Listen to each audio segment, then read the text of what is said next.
सभापति जी,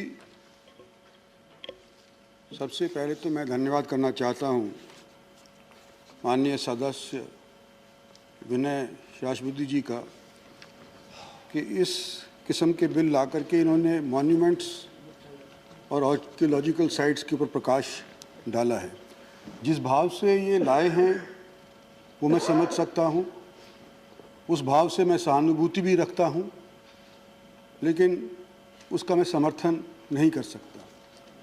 और क्यों नहीं कर सकता उसका ब्यौरा मैं अभी आगे जब बोलूँगा तो दूंगा, लेकिन इससे पहले कुछ मिसकंसेप्शंस हैं CSR के विषय के अंदर, वो मैं क्लियर कर लेना चाहता हूँ। सबसे पहले तो जो मॉन्यूमेंट्स का जिक्र कई सदस्यों ने किया, और मैं धन्यवाद करता हूँ सभी सदस्यों का, उधर से भी और इधर से भी, जिन्होंने अपना भाव इसके ऊपर रखा है और मैंने इसको नोट किया है। सबसे पहले तो ये मिसकंसेप्शन है मॉन्यूमेंट्स के बारे में। मैं हाउस को ये बता देना चाहता हूँ कि declaration of the list of monuments is beyond the mandate of the companies act 2013। I would also like to say कि जो नेशनल मॉन्यूमेंट्स अथॉरिटी है वो कॉर्पोरेट अफेयर्स के मंत्रालय के नीचे नहीं आती है और ना ही वो कंपनीज एक्ट के तहत उसको गवर्न किया जा सकता है। दूसरी मिसकंसेप्शन ये है जो हमारे माननीय सदस्य रमेश जी ने कहा कि जब ये बनाया गया था एक्ट, जब उनकी सरकार थी, तो ये शायद सोचते हैं कि केवल एक क्षेत्र के लिए ही जहाँ पर वो कंपनी अपना बेस ऑफ ऑपरेशंस रखती है, उस एरिया के डेवलपमेंट के लिए ही ये पैसा खर्च किया जाए, जो 2% पैसा होता है वो वहीं पर खर्च किया जाए।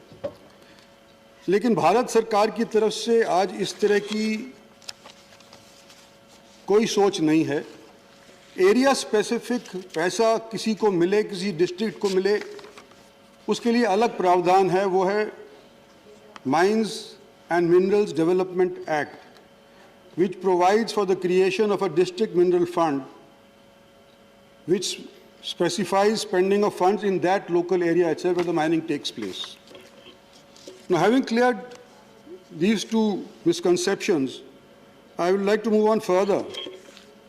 That the pan-India thinking of the government of India is that if a company makes profit at a particular place, it is not necessary that that place itself should benefit from the CSR funding of that company. We must take into account places like Jammu and Kashmir, Ladakh, the Northeast. The company can make profit here, perhaps, but it should be allowed to spend money wherever it thinks necessary. And this is a mandate that given to the board of the company कि जिस तरह से आप चाहते हैं आपके इस 2% पैसे को आप खर्च कर सकते हैं। जो हमारे शेड्यूल 7 है कंपनीज का, उसके अंदर ये निर्धारित किया गया है कि ये पैसा कहाँ खर्च किया जा सकता है, और उसका मैं एक बार ब्यौरा देना चाहता हूँ ताकि कुछ मिसकंसेप्शंस और भी हैं जो स्पोर्ट्स वगैरह के बारे में थी, उसके बारे में भी क्लियर हो जाएंगी। शेड्यूल 7 के अंदर लिखा गया है broadly related to health, education, poverty eradication, hunger, women empowerment, welfare of the armed forces veterans, environment, sports, rural development, slum development, welfare of weaker sections, disaster management, research and development in the field of science, technology, engineering and medicine, etc. Also part of this schedule, art and culture is also a part of this schedule.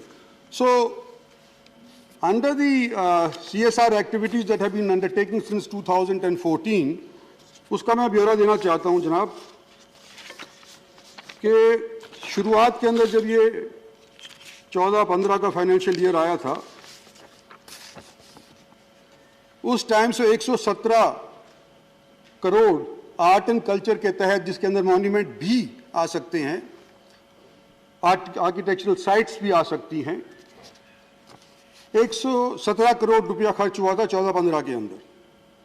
वो बढ़ते बढ़ते 17-18 के अंदर 395 करोड़ हो गया और जो मौजूदा फाइनेंशियल ईयर तक 2093 करोड़ बन गया है और पिछले साल के अंदर 19-20 के अंदर 930 करोड़ था। ये रुचि कॉर्पोरेट्स की या कॉर्पोरेट्स के बोर्ड्स की इन मॉन्यूमेंट्स की तरफ भी, आर्ट एंड कल्चर की तरफ भी मैं समझता हूँ जैसे जैसे प्रोग्रेस होता जा रहा है CSR का, उनके अंदर बढ़ती जा रही है।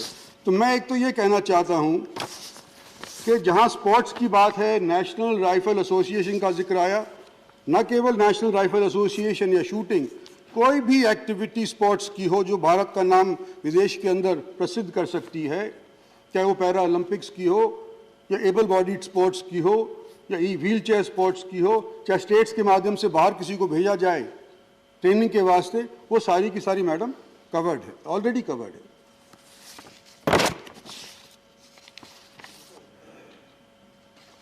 और क्योंकि ये भारत सरकार का ब्रॉड नजरिया है,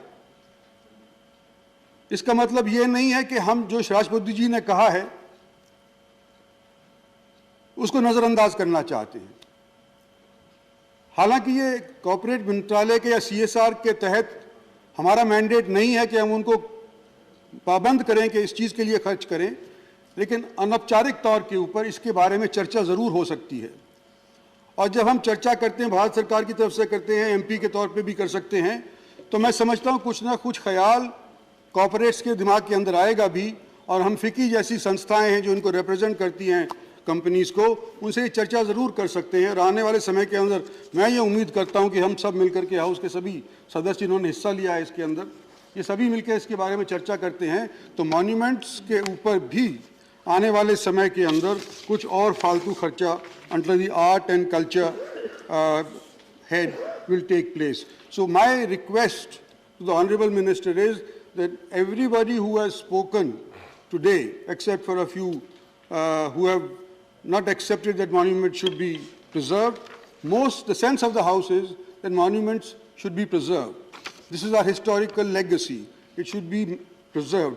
For that, we are willing to talk to corporate sector, their representatives in an official capacity. Sorry? माननीय मंत्री, सदन का क्योंकि समय समाप्त हो रहा है, अगर 2-3 मिनट में आप पूरा हाँ, 2-3 मिनट में खत्म करता हूँ मैं।